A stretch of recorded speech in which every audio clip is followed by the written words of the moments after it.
Então, eu sou o Leonardo, né? Eu sou professor do Instituto de Filosofia da Universidade Federal de Uberlândia.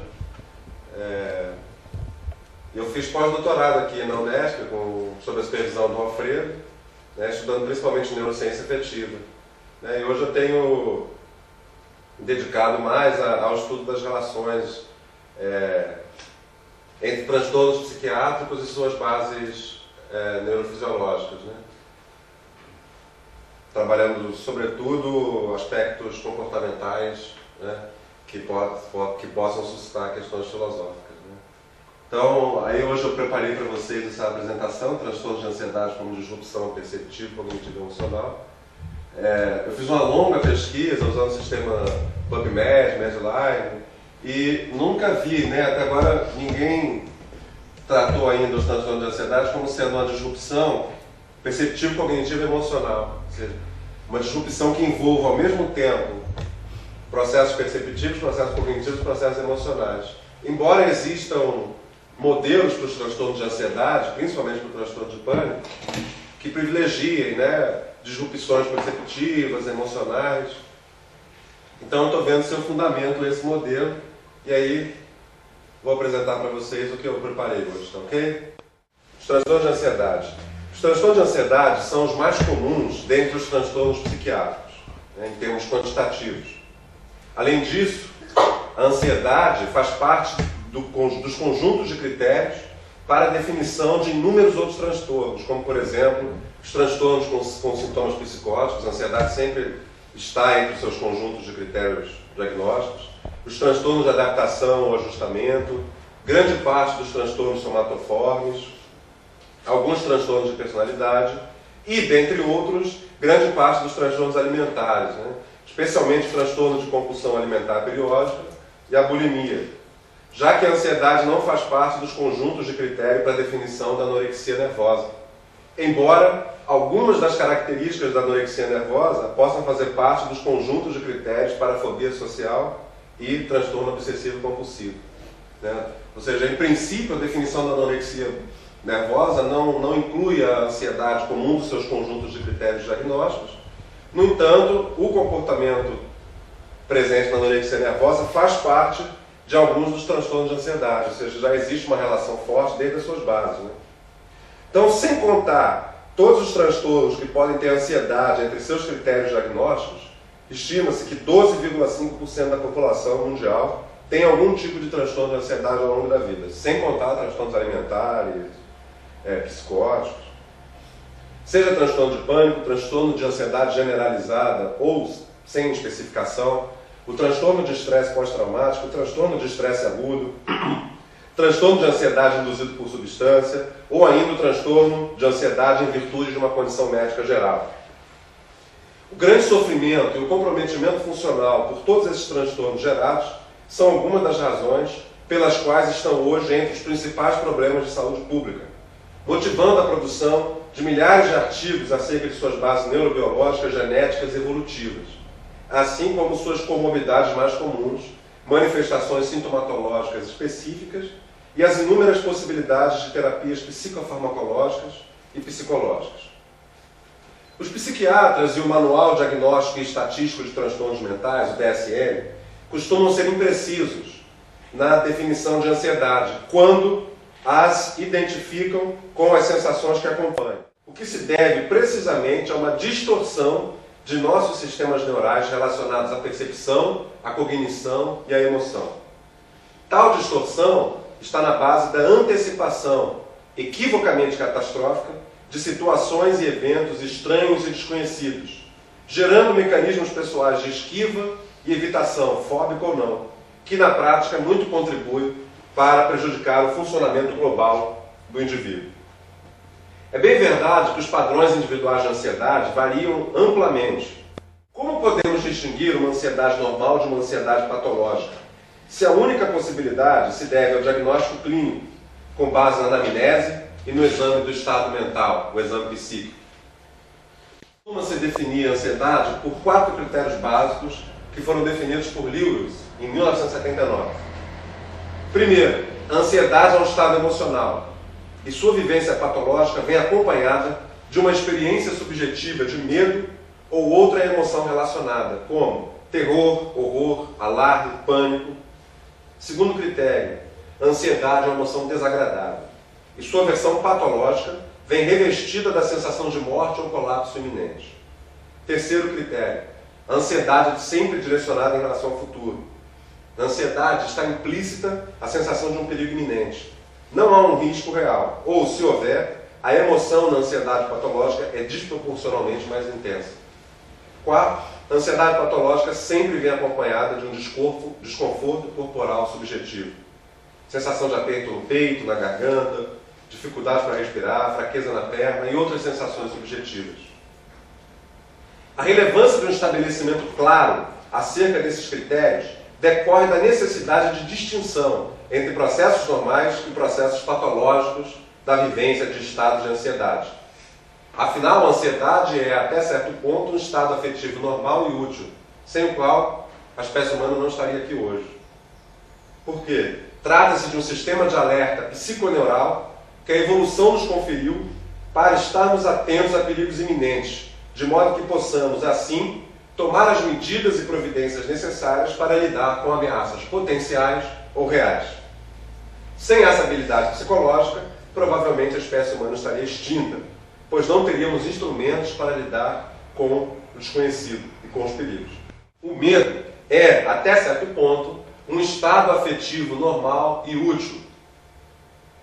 O medo é um estado afetivo gerado por um dos sistemas funcionais evolutivamente mais antigos. Trata-se de um sistema de defesa comportamental inato e compartilhado por inúmeras espécies, responsável por um grande repertório de comportamentos necessários à sobrevivência individual das espécies. Não à toa, compartilhamos o medo com quase todas as outras espécies animais. O necessário sentimento de medo não é um mero processo cognitivo fornecido pela evolução, a partir do qual discriminamos coisas perigosas no mundo. Sua função principal é de nos proteger contra perigos, ameaças e situações aversivas. O medo tanto é responsável por comportamentos defensivos antecipatórios, quando nos defrontamos com perigos potenciais, quanto por comportamentos defensivos efetivos, quando então nos defrontamos com perigos efetivos, especialmente os predadores. É muito comum, muito conhecida e citada, a participação de um órgão cerebral chamado amígdala. É a exacerbação dos limites saudáveis do medo e da ansiedade o que dá origem aos transtornos de ansiedade. Um quadro patológico de ansiedade é quase sempre decorrência de falhas no funcionamento de sistemas neurais de medo e de alerta, adquiridos ao longo da evolução e que possuem alto valor adaptativo. Diferentemente da ansiedade normal, os transtornos de ansiedade distorcem o funcionamento saudável da estrutura psicológica que dispomos para lidar com as necessidades e exigências cotidianas. Isto é, distorcem em nível perceptivo, cognitivo e emocional a avaliação das situações e dos eventos que são efetivamente dignos de atenção e alerta. Não por acaso, o transtorno de ansiedade generalizada e o transtorno de pânico decorrem de desvios funcionais dos sistemas neurais do medo e de alerta. É comum, nesse sentido, que os transtornos de ansiedade sejam acompanhados de uma série de comportamentos considerados ou inadequados, ou exagerados, ou desproporcionais em relação ao estímulo. Esses comportamentos são indicadores clínicos da existência de ansiedade e medo patológicos. Esses comportamentos são patológicos por apresentarem um padrão qualitativo desproporcional em relação ao padrão de comportamento apresentado por indivíduos com a mesma faixa etária, mesma qualidade de vida, mesmo nível de conforto emocional e ou desempenho diário. Esse padrão qualitativo desproporcional resulta da errônea interpretação de estímulos neutros e positivos. Nos transtornos de ansiedade, a percepção das situações, o processamento das informações disponíveis, a busca de soluções e a seleção de condutas adequadas para o organismo agir de maneira rápida e vigorosa resultam dessa disrupção na percepção, cognição e emoção. o que explica comportamentos exagerados, inadequados e ou desproporcionais. Em indivíduos com transtornos de ansiedade, estímulos neutros são entendidos, ou seja, percebidos pelo organismo e não pela razão, como estressores. Quem percebe é o organismo. Né? Já há inúmeras evidências científicas de que os estímulos são percebidos pelo organismo, em indivíduos com transtorno de ansiedade, são percebidos e essa percepção é associada a uma valência emocional, seja ela positiva ou negativa, antes do indivíduo ter processado cognitivamente esse estímulo. Ou seja, antes mesmo do indivíduo saber que está diante de uma situação ameaçadora, o organismo dele já entendeu aquilo como sendo, aquela percepção como sendo ameaçadora. No caso de quem tem um transtorno de pânico, essa percepção é completamente distorcida. Daí porque eventos, situações e objetos neutros são entendidos pelo organismo como ameaçadores. Mesmo quando ele processa cognitivamente aquilo e sabe que aquilo não é um evento ameaçador, ele já não consegue mais controlar o organismo. Não vou falar propriamente dos transtornos de compulsão alimentar, mas de comportamentos alimentares em indivíduos com transtorno de ansiedade. A disrupção perceptivo-cognitivo-emocional a qual tenho me referido gera, nesses indivíduos, uma alteração no entendimento corporal que regula o sistema de alerta quanto às nossas reais demandas e necessidades energéticas. Ou seja, há uma disrupção em nossa homeostase energética, que é o processo através do qual a energia armazenada no organismo, sob a forma de tecido adiposo, é mantida constante ao longo de grandes períodos de tempo, a partir da alteração do funcionamento normal do sistema nervoso. De maneira especial, o hipotálamo, aquele órgão que eu mostrei, tem alterado as suas capacidades fisiológicas de controle da fome e da ansiedade, controle do consumo de energia, regulação da secreção de hormônios envolvidos no armazenamento de nossas reservas energéticas. O hipotálamo tem também um papel crucial na expressão da ansiedade, o que, em parte, se compreende por sua localização e função no interior do sistema límbico. A teoria é conhecida por modelo psicossomático da obesidade, o qual se propõe demonstrar que as pessoas obesas, principalmente do gênero feminino, tendem a comer excessivamente carboidratos, doces e alimentos gordurosos. Trata-se, no caso, de um mecanismo compensatório em situações de ansiedade, assim como em situações de depressão, estresse, tristeza e raiva. Há também uma conhecida associação entre processos de ansiedade e procura por alimentos doces. Ao longo do processo evolutivo, o cérebro foi programado a procurar substâncias de sabor doce, como fonte de nutriente e energia. Haja vista que receptores do sabor doce transmitem uma mensagem ao cérebro, que libera endorfinas, o ópio corporal. O aumento da liberação desse neurotransmissor provoca, ao mesmo tempo, bem-estar e saciedade. Isso explica a razão pela qual muitas pessoas procuram substâncias doces em períodos de tensão e ansiedade. A relação entre os mecanismos neurais da emoção e os mecanismos neurais do comportamento alimentar se traduz, em situações patológicas, em uma relação estreita entre os mecanismos neurais geradores da ansiedade e os mecanismos neurais responsáveis pela desregulação de nosso comportamento alimentar. No transtorno de pânico, a distorção do entendimento quanto às nossas reais exigências e necessidades está na base de patológicas expressões somáticas autonômicas endócrinas. O transtorno de pânico se manifesta como uma onda repentina e esmagadora de medo ou desconforto que assola o indivíduo de maneira inesperada, muitas vezes em lugares familiares e não hostis, tendo por estímulo a presença de uma sensação corporal, objeto ou situação. Provavelmente, um dos principais elementos fundamentadores do ataque de pânico é o estabelecimento de uma distorção perceptivo-cognitiva do organismo, que leva o organismo a interpretar de maneira equivocada certas específicas sensações, ocasiões e objetos aparentemente inofensivos, compreendendo-os, às vezes de maneira não consciente, como representando um perigo iminente. Esses aspectos perceptivo-cognitivos vinculados ao transtorno de pânico, que podemos chamar de compreensão, têm a capacidade de ativar circuitos neurais direta ou indiretamente responsáveis por processamentos emocionais que engendram respostas fisiológicas autonômicas e com aparência de incontroláveis. Daí a proposta de pensar o transtorno de pânico a partir de uma dimensão mais ampla e integrada.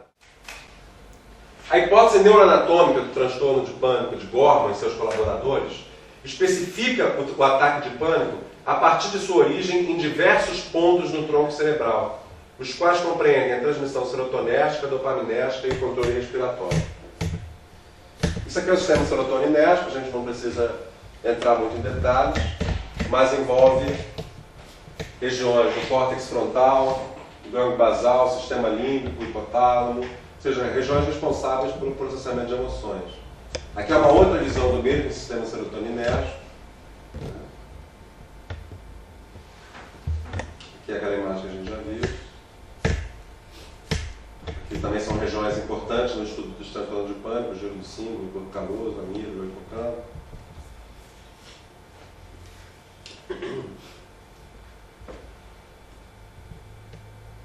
Bem, a ansiedade antecipatória é concebida por esse modelo a partir de sua relação com a ativação de determinadas estruturas do sistema límbico, ao passo que a esquívoca fóbica se relaciona com a ativação pré-cortical. Mostrar que, o que o Gorman fez foi mostrar que tanto o sistema límbico quanto a parte neocortical estão envolvidos na constituição do transtorno de pânico. Ao mostrar isso, ele mostrou a associação entre processos cognitivos e processos emocionais no transtorno de pânico. Por isso que foi um grande avanço. Ele conseguiu mostrar pela primeira vez que o transtorno de pânico não é um transtorno emocional, é um transtorno que decorre de relações de interação e integração entre a cognição e a emoção. E como a cognição se fundamenta na percepção, eu chamo isso de uma disrupção perceptivo-cognitivo-emocional. Tanto a atuação psicofarmacológica atua mais especificamente nesse sistema serotoninérgico. As chamadas pílulas da felicidade, que são inibidores seletivos de recaptação de serotonina, como a fluoxetina, a venlafaxina, a sertralina, que são os antidepressivos mais conhecidos, eles inibem a recaptação de serotonina, aumentando a concentração de serotonina nas fendas sinápticas, o que está associado a aumento de bem-estar e diminuição de situações geradoras de ataque de pânico. Tá? E, segundo a Organização Mundial de Saúde, a atuação psicofarmacológica deve estar em associação com a atuação psicoterapêutica. Porque a atuação psicoterapêutica é que vai reformular trilhas neurais relacionadas com a cognição, trilhas neurais relacionadas com a emoção, fazendo com que o indivíduo deixe de interpretar equivocamente certas situações, eventos, objetos e estímulos que não são ameaçadores. Então, a eficácia conjunta da psicofarmacoterapia e da psicoterapia cognitivo-comportamental decorre do fato de que a psicofarmacoterapia atua na normalização da atividade do tronco cerebral e a psicoterapia cognitivo-comportamental atua diretamente na região cortical. Isso quer dizer que, muito possivelmente, a eficácia da associação entre a psicofarmacoterapia e as psicoterapias cognitivo-comportamentais pode dizer respeito à capacidade que essas duas formas de terapia têm de atuar em percursos neurais cognitivos e percursos neurais relacionados ao processamento e constituição das emoções. Então, ágaro vem de locais abertos, fobia, medo. Então, pode ocorrer transtornos de pânico com medo, de estar em locais públicos, onde fugir seria muito difícil, onde o hospital está muito longe, ou não, depende.